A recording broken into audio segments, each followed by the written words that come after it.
Hola,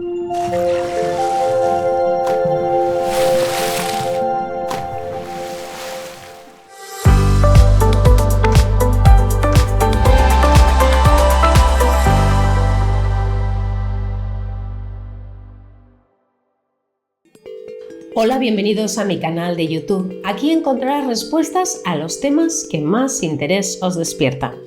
Si quieres que hablemos sobre algún asunto en particular, puedes enviarme tu propuesta al correo consultorio@nuevo.org. Hoy responderé a la consulta de una persona que me pidió información acerca del diagnóstico de gamapatía por inmunoglobulina G.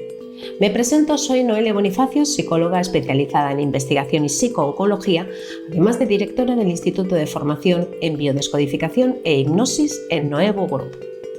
¿Qué es una gamapatía IG? Esta es un tipo de gamapatía monoclonal, lo que significa que en la sangre aparece una proteína llamada proteína M, producida de forma anómala por un grupo clonal de células plasmáticas. Estas células son versiones diferenciadas de los linfocitos B, responsables de fabricar anticuerpos, es decir, las defensas que protegen al organismo frente a infecciones. En condiciones normales, cada linfocito B fabrica un anticuerpo diferente, aportando variedad y eficacia en la lucha contra agentes externos.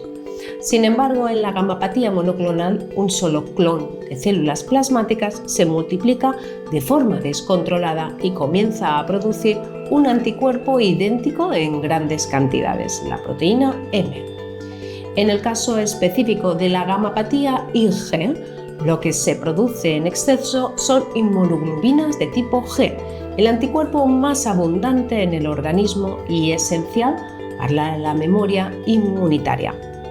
Pero aquí estas moléculas ya no cumplen su función protectora, se acumulan en la sangre sin ofrecer beneficio y en algunos casos puede afectar órganos como los riñones o aumentar la viscosidad sanguínea.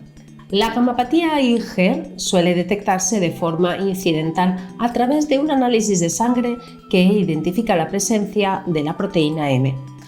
A menudo se diagnostica como gamapatía monoclonal de significado incierto. No se considera un cáncer, pero sí un estado premaligno porque existe un pequeño riesgo de que evolucione hacia un mieloma múltiple u otras enfermedades de las células plasmáticas.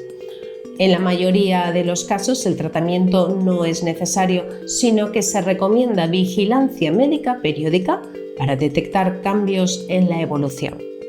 En biodescodificación se entiende que todo síntoma se origina en un conflicto biológico y que éste guarda relación con la capa embrionaria de la que provienen los tejidos afectados. El cuerpo humano se forma a partir de 4 capas embrionarias: endodermo, mesodermo antiguo, mesodermo nuevo y ectodermo. Cada una están asociadas a funciones biológicas, tipos de conflicto y respuestas de adaptación. Por ejemplo, el mesodermo nuevo da origen a los huesos, músculos y a la médula ósea, lugar donde se produce la sangre. Según la biodescodificación, los conflictos que afectan al mesodermo están relacionados con la desvalorización, es decir, la vivencia profunda de sentirse incapaz, insuficiente o sin valor en un aspecto esencial de la vida. Por eso, cuando una persona experimenta un conflicto de este tipo, el impacto se refleja en el tejido mesodérmico de la médula ósea, alterando la hematopoiesis y favoreciendo procesos como la gamapatía IG.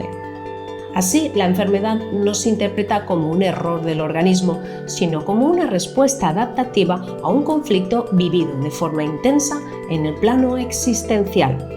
La pérdida de propósito, el sentirse quebrado o sin fuerza para sostenerse. En este sentido, la desvalorización no es solo un sentimiento, sino la llave de conectar el mundo emocional con la manifestación biológica del diagnóstico. Por lo tanto, la gamapatía se conecta con un conflicto de desvalorización profundo, ligado al núcleo existencial del individuo en relación con la identidad del yo. Esto puede reflejarse en vivencias de sentirse inútil, sin valor, sin propósito o incluso quebrado en lo más íntimo. El objeto principal de este caso es trabajar el origen de esta programación a través de hipnosis clínica de regresión a la infancia y localizar en la edad adulta el conflicto que desencadenó la enfermedad. Además, debemos de tener en consideración la presencia de raíles activadores del conflicto que prolongarán el ciclo sin llevarlo a una solución definitiva. En la fase activa del conflicto se produce una necrosis o debilitamiento del tejido de la médula ósea, lo que puede traducirse en reducción de células sanguíneas y síntomas como fatiga, en la mayoría de los casos asintomático. En la fase de solución, cuando la persona resuelve o trasciende este conflicto de desvalorización, el organismo inicia una reparación intensa. La médula ósea reactiva y puede aparecer una proliferación anómala de células. Es en esta fase donde se diagnostica la enfermedad.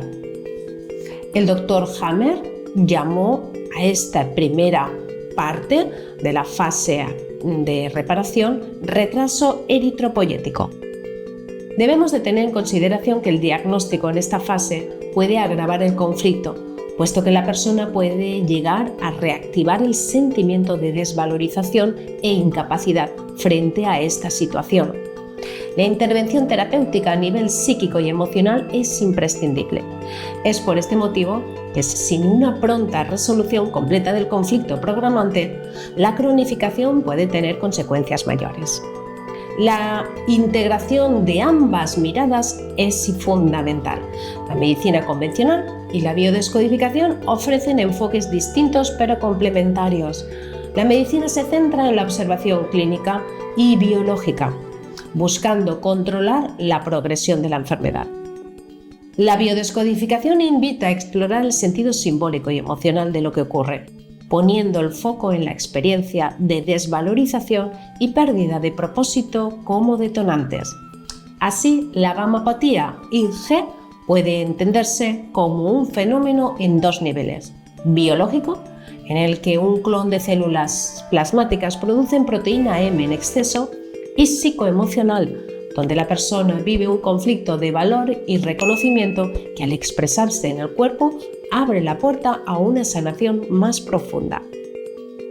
Espero que os haya gustado. Recuerda darle al like y compartir. Si deseas formarte con nosotros, escríbenos a info@nuevo.org. Si deseas acompañamiento terapéutico, nos puedes escribir a terapias@nuevo.org. Y en ambos casos puedes visitar nuestra web nuevo.org e informarte de todo ello. Nos vemos muy pronto con una nueva cápsula informativa. Hasta pronto.